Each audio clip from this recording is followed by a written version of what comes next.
महाराष्ट्रातील सर्व माझ्या मित्रांचं, मैत्रिणींचं, भावांचं आणि बहिणींचं CST लॉन्चपॅडच्या डिजिटल लर्निंग प्लॅटफॉर्ममध्ये पुन्हा एकदा मनापासून स्वागत करतो. तर आजचं हे सेशन एकदम महत्त्वाचे सेशन आहे त्या विद्यार्थ्यांकरता ज्या विद्यार्थ्यांना कुठेतरी सरकारी नोकरी करायची आहे किंवा मग त्याच्याकरिता अभ्यास करायचा आहे. सरकारी नोकरी हवी तर त्याच्यासाठी अभ्यास हवा, ही कंपल्सरी बाब आहे. याच्यामध्ये काही दुसरा ऑप्शन आपल्याजवळ अवेलेबल नाही आहे. तर मग आता ज्या विद्यार्थ्यांना अभ्यासात सतत राहायचं आहे, कारण बऱ्याच वेळेस काय होतं की भरती आली की अभ्यास करायचं हा दुसरा फॉर्म्युला असतो. पहिला फॉर्म्युला असतो की भरती कधीही जरी आली तरी आपला अभ्यास सातत्याने चालत असलेला पाहिजे, म्हणजे कंटिन्यूअस असला पाहिजे, त्याला ब्रेक पडायला नको. मग त्याच संदर्भामध्ये आजचा हे सेशन आहे की नेमका आपला अभ्यास कसा जिवंत ठेवता येईल. आता ज्या विद्यार्थ्यांचं स्वप्न आहे की नाही आपल्याला सरकारी नोकरी करायची आहे, त्याच्याकरिता आपल्याला अभ्यास करायचा आहे, तर तुम्हाला 3 फॉर्म्युले लक्षात ठेवावं लागेल किंवा 3 गोष्टी लक्षात ठेवावं लागेल. त्या 3 गोष्टी जर असेल तरच ते तुम्ही करू शकता. सर्वात महत्त्वाची पहिली गोष्ट की तुमच्यामध्ये जिद्द असली पाहिजे. तुमच्यामध्ये काय असली पाहिजे? जिद्द. म्हणजे बस मनात आला आज की नाही आपल्याला सरकारी नोकरी करायची आहे, मग मी आज अभ्यास करतो, उद्या सोडून देतो, तुमच्यासाठी इथे मुळीच नाही आहे. म्हणजे एखादी गोष्ट करणं सुरुवात करायची आणि 2 दिवसांनी सोडून द्यायची, माझ्याच्याने होत नाही म्हणायचं, त्यांच्यासाठी हा अभ्यासाचा पॅटर्न नाही किंवा सरकारी नोकरी त्यांच्यासाठी बनलेलीच नाही आहे. तर तुमच्या मनामध्ये जिद्द असली पाहिजे, ते सर्वात महत्त्वाचं आहे. एवढा लक्षात ठेवा. त्याच्याशिवाय काहीच होऊ शकत नाही. आजच्या जगात असं रेडीमेड तुम्हाला काही मिळणार पण नाही. दुसरी गोष्ट की तुम्हाला संयम असला पाहिजे. काय असला पाहिजे? संयम असला पाहिजे. म्हणजे बऱ्याच विद्यार्थ्यांचं कसं असतं की समजा एखादी अटेम्प्ट एखाद्या परीक्षेची दिली, बस तिथेच हारून जायचं आणि म्हणायचं अरे माझ्याच्याने होत नाही, किंवा घाई असते, नाही माझं आत्ताच झालं पाहिजे, 2 महिन्यातच झालं पाहिजे, असं होत नाही. ज्यांच्याजवळ संयम आहे त्यांनीच या गोष्टीच्या मागे लागायचं. नाही तर प्रायव्हेटमध्ये जाऊन आपला 5-10 हजाराचा जॉब करायचा आयुष्यभरासाठी, हे तुमच्याकडे सोपं ऑप्शन आहे दुसरा. किंवा मग संयम ठेवायचा की एक ना एक दिवस तुमची वेळ येणार आणि मग तुमचं त्याच्यामध्ये सिलेक्शन होणार. त्याच्यासाठी तुमचं सातत्य पण असलं पाहिजे आणि सर्वात महत्त्वाचं असं संयम. म्हणजे एखादी गोष्ट जर तुम्हाला मिळवायची आहे तर त्याचा प्रयत्न करत राहावं लागेल, सर्वात महत्त्वाची गोष्ट.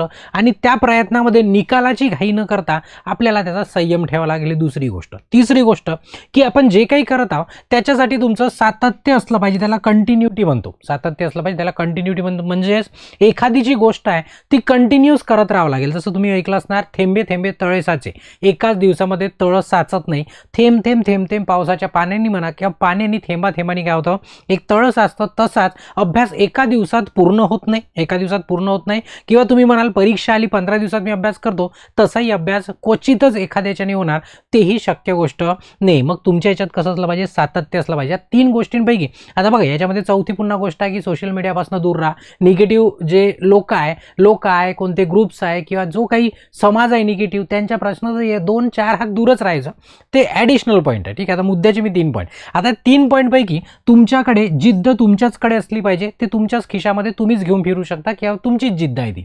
संयम पण तुमचाच असू शकतो आणि तुमच्याच जवळ असणार. हे दोन्ही दुकानात पण मिळत नाही आणि ते कोणी दुसरं देऊ पण शकत नाही. ते तुमच्या जवळच असलं पाहिजे. आता फक्त तिसरा विषय आहे सातत्य. आता हेही सातत्य तुम्हालाच ठेवायचं आहे, पण याच्यासाठी मदत करायसाठी मग अप्लिकेशन्स आहे. मदत करण्यासाठी अप्लिकेशन म्हणजे उपाय आहे त्याच्यावरती. सातत्य. तर याच सातत्यामध्ये आपण काय केलं की एक टेस्ट सिरीज आपण लॉन्च केली आहे. तिचं नाव आहे बाय विकली टेस्ट सिरीज. काय? बाय विकली टेस्ट सिरीज. म्हणजे आता हे कशासाठी आहे की जे विद्यार्थी इलेक्ट्रिशियन आणि वायरमन ऑल इंडिया कोणतीही भरती असो त्याच्या प्रिपरेशनच्या किंवा त्याच्या तयारीला लागल्या, त्यांच्यासाठी, इलेक्ट्रिशियन वायरमनच्या विद्यार्थ्यांसाठी की अभ्यास जिवंत ठेवण्यासाठी खास टेस्ट सिरीज बनवली आपण बाय विकली टेस्ट. म्हणजे जेणेकरून तुमचा अभ्यास मरणार आहे. कारण तुम्हाला माहिती आहे तुमचा किती अभ्यास झालेला असला आणि तुम्ही 1 महिन्याची जरी गॅप दिली ना, तर 1 महिन्यानंतरचा जो पहिला दिवस असतो तो पुन्हा तुम्हाला शून्यापासून सुरुवात करावी लागते. हे लक्षात ठेवायचं. म्हणजे असं नाही की माझा अभ्यास तेव्हा झाला होता म्हणजे आजही तसाच आहे, तसं नाही. त्याच्यावरती धूळ लवकर बसतो अभ्यासावरती. ठीक आहे. मग बाय विकली टेस्ट आहे, रिव्हिजन करतात, जी महिन्याच्या 2ऱ्या व 4थ्या रविवारी असणार. आता ती नेमकी काय आहे डिटेलमध्ये तुम्हाला सांगतो. आपलं प्रत्येक सेशन कोणती नवीन असो, मी पहिले तुम्हाला पारदर्शकपणे डिटेल देत असतो, मग बाकीचा विषय तुमचा असतो. सर्वात महत्त्वाचं याच्यामध्ये काय काय होईल की टेस्टपूर्वी तुम्हाला सिलेबस दिला जाईल. आता जे विद्यार्थी टेस्ट जॉईन करतील त्यांना ॲपमध्ये जे CST लॉन्चपॅड ॲप आहे, नसेल तर डाउनलोड करून घ्यायची. तर त्या ॲपमध्ये चार्टमध्ये तुम्हाला ग्रुप असणार, त्याच्यामध्ये तुम्हाला मेसेज येईल पेपरच्या पूर्वीच की नेमका तुमचा कोणत्या चॅप्टरवरती तुमचा पेपर असणार आहे, म्हणजे किती चॅप्टर असणार किंवा कोणत्या चॅप्टरवरती तुमचा पेपर असणार ते तुम्हाला पहिले सांगितलं जाईल. मग त्याचं तुम्हाला प्रिपरेशन करावं लागेल, रिव्हिजन करावं लागेल, म्हणजे जेणेकरून काय तुम्हाला माहित होईल की नाही आपल्याला काहीतरी करायचं, म्हणजे तुम्हाला एक टार्गेट सेट होईल. काय होईल, टार्गेट सेट होईल. आणि टार्गेट शिवाय अभ्यास होत नाही हे तुम्हाला चांगल्या पद्धतीने माहिती आहे. दुसरी गोष्ट की टेस्ट काय होणार, प्रत्येक महिन्याच्या दुसऱ्या व चौथ्या रविवारी होणार. मग आता जर तारीख किती राहू शकते, तारखेला काही लिहिलं नाही. जसं समजा हा रविवार आहे तर हा पहिला रविवार आहे, दुसरा आहे, तिसरा आहे, चौथा आहे, पाचवा आहे. आता कोण्या महिन्यामध्ये 4 रविवार दिसणार, कोण्या महिन्यामध्ये 5 रविवार दिसणार. तर त्याच्यातला दुसरा आणि चौथा जो रविवार असणार, तारीख किती राहू शकते, तारखेचा काही नेम नाही. कधी 15 तारीख येऊ शकते, कधी 16 तारीख, कधी 13 तारीख, किती येऊ शकते, तारीख किती येऊ शकते. फक्त लक्षात ठेवायचं दुसऱ्या आणि चौथ्या रविवारी काय असणार, परीक्षा असणार. तीही सकाळी काय असणार, 9 वाजता. कुठे, ॲपमध्येच असणार. त्या कोर्स कंटेंटमध्ये गेलं की तुम्हाला ती टेस्ट दिसणार. ठीक आहे. आता तिसरी गोष्ट, मग टेस्ट झाली सर, मग त्याच्याबद्दल थोडीशी माहिती पण हवी ना, मग एक्सप्लेनेशन हवं, माझं काय चुकलं, का बरं चुकलं. मग या सर्व गोष्टी करत असताना आपण काय करणार की टेस्टचं विश्लेषण किंवा ॲनालिसिस घेणार, सोल्युशन पण घेणार. ते सोल्युशन ॲनालिसिस एकत्र ते काय घेणार आपण, आपलं जे यूट्यूब चॅनल आहे CST लॉन्चपॅड, ज्या चॅनलवरती तुम्ही अवेलेबल आहे त्या चॅनलवरती आपण काय करणार, लाईव्ह घेणार सायंकाळी. आता टायमिंग आपला मुहूर्त 7चा असतो. ठीक आहे. आता ते कधी मागे पुढे झालं तर काही विषय नाही. तर ते लाईव्ह घेणार, म्हणजे याच्यामध्ये काय होईल की कोणत्या विद्यार्थ्याची तुमची रँक तर तुम्हाला दिसणारच, परंतु किती टॉप विद्यार्थी आहे मग तुम्हालाही समजणार. एक टार्गेट सेट की नाही आपल्या समोर किती विद्यार्थी आहे पुन्हा तेही तुम्हाला त्या ॲपमध्ये दिसणार, म्हणजे तुमच्या टेस्टमध्ये दिसणार. त्यातल्या त्यात इथं जेव्हा आपलं विश्लेषण होईल तेव्हा तुमच्या लक्षात येईल की अरे बाबा का बरं कोणता प्रश्न चुकवला.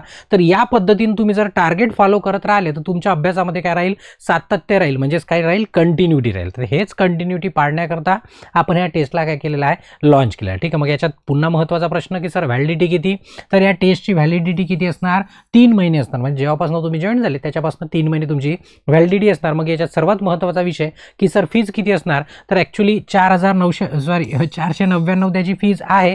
जी याच्या पहिले आपली वीकली टेस्ट होती तीच आहे. फक्त काय की याच्यामध्ये प्राईज आपण एकदम ड्रॉप केलेली आहे, म्हणजेच काय की 99 रुपयेच असणार प्राईज. किती असणार, 99. त्याच्यातही तुम्ही म्हणजे 80% आपण सरळ ऑफ केला आहे.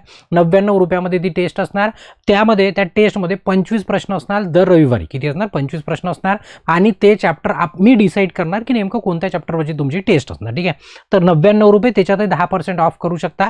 ॲपवाले 10 रुपये एक्स्ट्रा घेते. ठीक आहे. आणि ती फीज नॉन रिफंडेबल असते. बाकीची गोष्ट सांगायची गरज नाही. म्हणजे 99 मध्ये तुम्ही काय करू शकता, 3 महिने आपला अभ्यास कंटिन्यू ठेवू शकता, म्हणजे टचमध्ये राहू शकता. कशी राहू शकता, टचमध्ये. मग आता पुन्हा प्रश्न की सर आम्ही तर विद्युत ब्रह्मास्त्र तुमच्या मास्टर कोर्समध्ये, तर मी पहिलेच सांगितलं मास्टर कोर्समध्ये असाल ना, मी कोणतंही याच्याशी रिलेटेड जर लॉन्च केलं तर ते तुमच्यासाठी कसं असणार, फ्री असणार. म्हणजे जे विद्यार्थी विद्युत ब्रह्मास्त्र इलेक्ट्रिशियन आणि वायरमनच्या मास्टर कोर्समध्ये त्यांच्याकरिता ही बाय विकली टेस्ट कशी आहे, फ्री आहे. बाय म्हणजे काय होतं, 2. बाय म्हणजेच काय, 2. ठीक आहे. म्हणजे 2 हप्त्यातून 1 टेस्ट असा त्याचा अर्थ होतो. तर ती विद्युत ब्रह्मास्त्राचे कोर्समध्ये विद्यार्थी आहेत त्यांच्यासाठी ती फ्री आहे. याच्यामध्ये काही शंका नाही आणि शंका ठेवायची पण गरज नाही. ठीक आहे. तर अशा पद्धतीची आपली टेस्ट होती. काय नाव होतं तिचं, बाय विकली टेस्ट. तर जॉईन करायचं असेल तर ॲपमध्ये जायचं. हेच तुम्हाला बॅनर दिसणार, याच बॅनरवरती क्लिक करायचं. 99 रुपये प्राईज आहे. काही अडलं, CST लॉन्चपॅड ॲप तुम्हाला माहीतच आहे, अडलं तर इन्स्टिट्यूटचा नंबर पण तुमच्याकडे आहे, त्याच्यावरती पण संपर्क करू शकता की ॲपमधनं चॅटमधनं पण मला संपर्क करू शकता. ठीक आहे. तर हे होतं अभ्यास जिवंत करण्याची स्ट्रॅटेजी. ठीक आहे. तिथे या सेशनला थांबवतो, ब्रेक घेतो. धन्यवाद.